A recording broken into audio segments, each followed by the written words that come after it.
Telugu Desam party మహిళల్లో విద్యను ప్రోత్సహించాలని ఈ రోజు చేసింది కాదు. 1983లో దేశంలో మొట్టమొదటిసారిగా మహిళా విశ్వవిద్యాలయం ద్వారా ఆడబిడ్డల్లో చదువుకోవాలని స్ఫూర్తి ఇచ్చిన పార్టీ తెలుగుదేశం పార్టీ అని చెప్పి మీకు తెలియజేస్తున్నాను.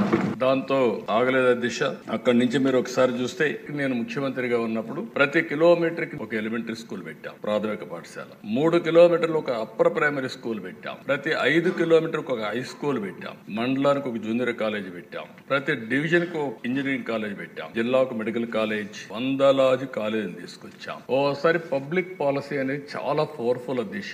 ఈ రోజు మనం మాట్లాడుకుంటున్నాం. ఈ సభ ద్వారా కొన్ని ఆలోచనలు వస్తాయి. మీరిచ్చే ఆలోచనలు ఏ విధంగా స్ఫూర్తిదాయకంగా భవిష్యత్తులో ఉంటాయంటే కొన్ని ఎగ్జాంపుల్స్ కూడా ఉంటాయి. ఈ రోజు మీరు చూస్తే, నేను 95లో ముఖ్యమంత్రి అయినప్పుడు మహిళా ఎంపవర్మెంట్ కోసం ఆలోచిస్తా ఉంటే చాలా డెసిషన్ తీసుకున్నాం. అందులో 2 ప్రధానమైన డెసిషన్స్. ఒకటి, డాక్రా ఉమెన్ ద్వారా ఎంపవర్మెంట్ చేయాలనేది ఒక నిర్ణయం. రెండో నిర్ణయం, విద్య, ఉద్యోగాల్లో, రాజకీయాల్లో మహిళలకు 33% రిజర్వేషన్స్ పెట్టాలని చెప్పి నిర్ణయించారు దిశ.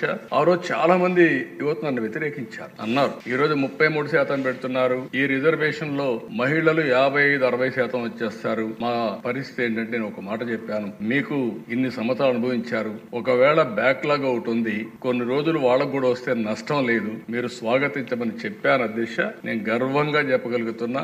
ఈ రోజు నేను చాలా దిక్కులు అడుగుతున్నాను. వైఫ్ అండ్ హస్బెండ్ ఇద్దరు ఐటీ ప్రొఫెషనల్స్ అయ్యారు. ఇది ఆ రోజు పెట్టిన నిర్ణయం వల్ల 33% రిజర్వేషన్ల వల్ల ఆడబిడ్డలు చదువుకోగలిగారు. అంత మునుపుండే సమస్య, డౌరీ సమస్య లేదు. ఇప్పుడు రివర్స్ డౌరీ ఇచ్చే పరిస్థితి వస్తున్నారు. ఆడబిడ్డలకు డౌరీ ఇచ్చే పరిస్థితి వస్తున్నారు. కన్యాశుల్కం నేను అనడం లేదు, ఆ పరిస్థితి వద్దు. అలాంటి ఒక రిఫార్మ్, ఒక పబ్లిక్ పాలసీ ఇంపాక్ట్ ఎంత వస్తుందో ఇది ఒక ఉదాహరణ మాత్రం అధ్యక్ష.